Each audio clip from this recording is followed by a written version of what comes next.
Բարև ընկերներ, այսօր կխոսեմ, թե ինչ է իրականում տեղի ունենում մեր երկրում։ Շնորհակալ եմ աջակցության եւ վստահության համար։ Երբ 2018 թվականին ժողովուրդը դուրս եկավ փողոց եւ սկսեց պայքար իշխանության դեմ, այդ ժամանակ գրեթե բոլորիս միակ պահանջը եղել է Թալանի կանխումը եւ Թալանի վերադարձը։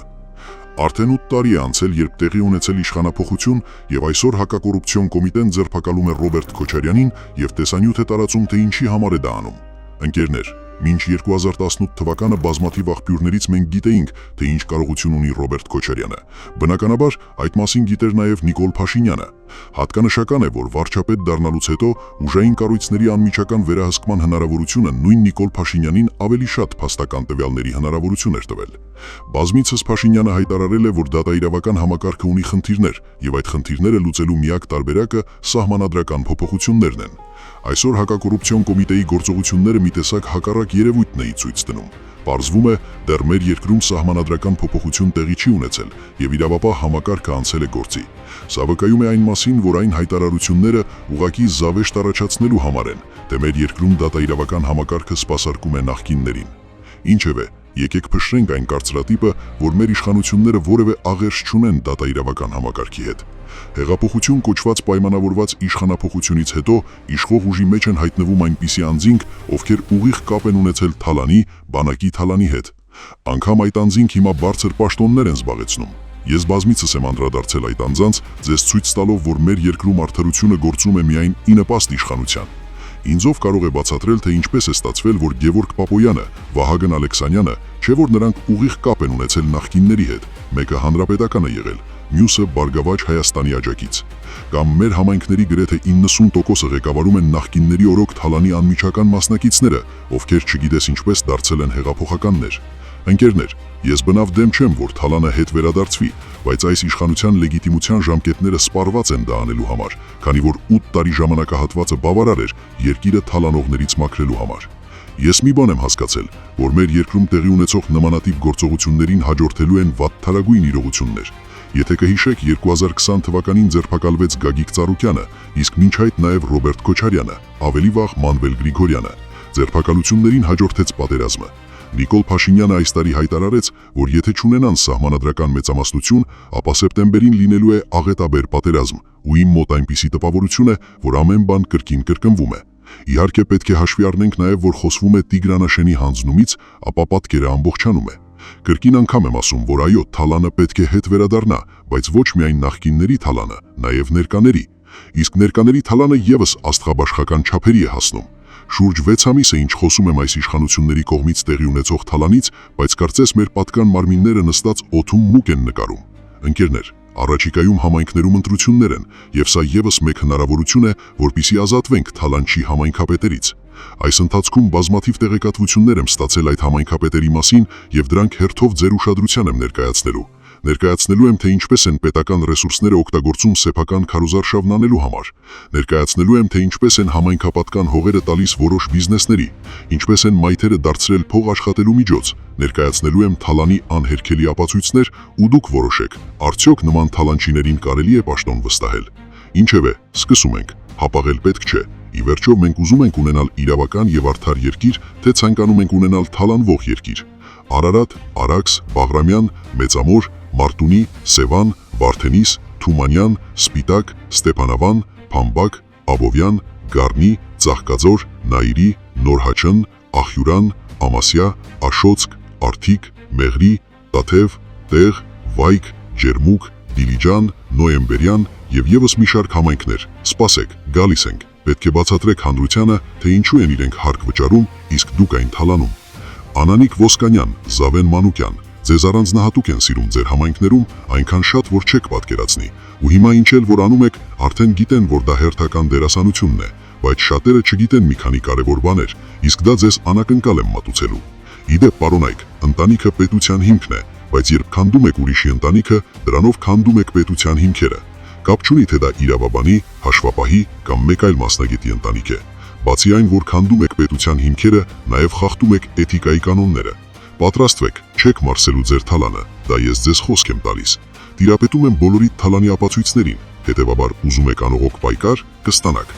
Եվ վերջում, եկեք միասին մեր մեջի ագրեսիան մաքրենք եւ միասնաբար մեր իրավունքների համար պայքարենք։ Պայքարենք մեր հայրենիքի կայացման եւ պահպանման համար։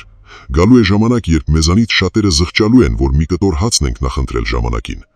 Անանիկ Ոսկանյան, վաղը ադրենալինի թեթև դոզա ենք քեզ տալիս։ Չնայած դոզա ասացի, կարող է քո ենթակայությամբ աշխատող արյունակիցը սխալ հասկանա։ Այսօր այսքանը, հարգանքներով, ձեր հայը։ Հայաստանի Հանրապետության հակակոռուպցիոն կոմիտեում քննվող քրեական վարույթով փաստական տվյալներ են ստացվել առ այն, որ Հայաստանի Հանրապետության նախագահի պաշտոնը զբաղեցրած անձը իր հետ մտերիմ անձանց հետ նախնական համաձայնությամբ պաշտոնեական դիրքն օգտագործելով տարբեր շինծու հիմքերով պետական սեփականությունից առանձնացրել եւ շուկայականից էականորեն ցածր գներով ձեռք է բերել հասարակական եւ տնտեսական նշանակություն ունեցող մի շարք արժեքավոր գույքեր։ Նախաքննությամբ ստացված տվյալների համաձայն գույքերի իրական պատկանելությունն ու հանցավոր ծագումը քողարկելու նպատակով դրանք ձևակերպվել են փոխկապակցված ընկերությունների անվամբ, իսկ հետագայում ձեռք բերված գույքերը տնօրինվել են դրանք կառուցապատելու եւ վաճառելու, երրորդ անձանց օտարելու, ինչպես նաեւ սեփականատեր ընկերությունների բաժնեմասերը փոխանցելու միջոցով, այդ թվում նվիրատվությամբ։ Այսպես, Աճարյան եւ Ծարավ աղբյուր փողոցներին հարող 8.3 հեկտար հողամասը ձեռք է բերվել 44 միլիոն 657 հազար դրամով, որտեղ 2002 թվականին կառուցվել է Play City ժամանցային կենտրոնը, իսկ 2 տարի անց 2004 թվականի նոյեմբերի 15-ին գույքի սեփականատեր Fast Card ընկերության 50% բաժնեմասը նվիրատվությամբ փոխանցվել եւ գրանցվել է նախկին նախագահի որդու անվամբ։ Կասկադ համալիրի ձախակողմյան հատվածում գտնվող 2 հեկտար հողամասը ձեռք է բերվել 39 միլիոն 630 հազար դրամով։ Այն հետագայում փոխանակվել է Երևանի առավել բարենպաստ հատվածում գտնվող պետությանը պատկանող նույն մակերեսով այլ հողամասի հետ, որն այնուհետև օտարվել է 1 միլիարդ 741 միլիոն 931 հազար դրամով։ Եռասպասարկում պետական փակ բաժնետիրական ընկերության հաշվեկշռում գտնվող Պարոնյան 8 հասցեի շենքը ևս ձեռք է բերվել 40 միլիոն դրամով, որտեղ հետագայում կառուցված բազմաբնակարան շենքի 331 միլիոն 800 հազար դրամ շուկայական արժեքով 600 քառակուսի մետր ընդհանուր մակերեսով հասարակական տարածքներն ու 2 ավտոկայանատեղիները ձևական առուվաճառքի գործարքներով գրանցվել են նախկին նախագահի որդու անվամբ։ Գեղարքունիքի մարզում գտնվող Կապուտակ Սևան հանգստյան համալիրը ձեռք է բերվել 83 միլիոն 669 հազար դրամով, իսկ համալիրի սեփականատեր Art Build ընկերության 50% բաժնեմասը 2010 թվականի հունվարի 15-ին ձևական առուվաճառքի գործարքով գրանցվել է նախկին նախագահի որդու անվամբ։ Թենիսի օլիմպիական հերթափոխի մանկապատանեկան մարզադպրոց Պոակին պատկանող Ծիծեռնակաբերդի խճուղի 7 կոտորակ 1 հասցեի 29000 քառակուսի մետր հողատարածքն ու դրա վրա գտնվող 1700 քառակուսի մետր շինությունը ձեռք են բերվել 12 միլիոն 267 հազար դրամով։ Տարածքում 2008 թվականին կառուցվել է Orange Fitness Premium ակումբը, իսկ գույքի սեփականատեր ընկերության 50% բաժնեմասը 2009 թվականին ձևական գործարքով գրանցվել է նախկին նախագահի որդու հիմնադրած ընկերության անվամբ։ Նախաքննությամբ տվյալներ են ձեռք բերվել նաև, որ պատմամշակութային հուշարձան հանդիսացող Վազգեն Սարգսյան 20 հասցեի սպայի տան շենքը եւ Նալբանդյան 16 հասցեի կիսակառույց շինությունը մի շարք իրավական նորմերի խախտմամբ պետական սեփականությունից դուրս բերելու եւ Piazza Grande ընկերության նոտարելու գործընթացը կազմակերպելու դիմաց Հայաստանի Հանրապետության նախագահի պաշտոնը զբաղեցրած անձին, որպես կաշառք փոխանցվել է ընդհանուր 2 միլիարդ 633 միլիոն 934 հազար դրամ արժողությամբ 56 անշարժ գույք, որոնց իրական պատկանելությունն ու ծագումը քողարկելու նպատակով գույքերը ձևական առուվաճառքի պայմանագրերով գրանցվել են նախկին նախագահի ընտանիքի անդամների եւ նրանց հետ փոխկապակցված կազմակերպությունների անուններով։ Մեկ այլ դրվագով Հայաստանի Հանրապետության Պաշտպանության նախարարությանը պատկանող Ծովակալ Իսակովի պողոտայի 22 եւ 22 կոտորակ 4 հասցեներում գտնվող,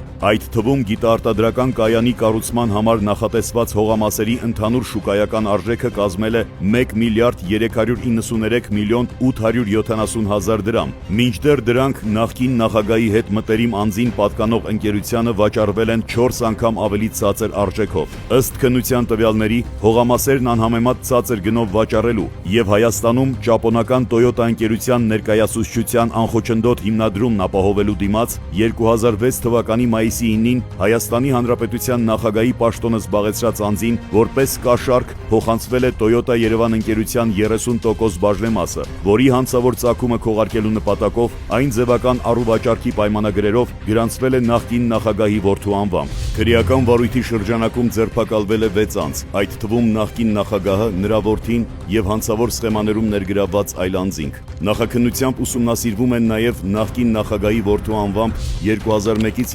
2019 թվականների ընթացքում կատարված շուրջ 144 միլիարդ դրամի, 309 միլիոն դոլարի, 77 միլիոն եվրոյի եւ 18 միլիոն ռուբլու դրամական փոխանցումների, ինչպես նաեւ վարույթին առնչվող անձանց եւ նրանց ընտանիքների անդամներին պատկանող Հայաստանում եւ արտերկրում գտնվող ավելի քան 3 տասնյակ անշարժ գույքերի ձեռքբերման հանգամանքները։ Գույքերի հնարավոր փոխանցումը կամ օտարումը կանխելու նպատակով ձեռնարկվել են դրանց նկատմամբ արգելանք կիրառելուն ուղղված համապատասխան գործողություններ։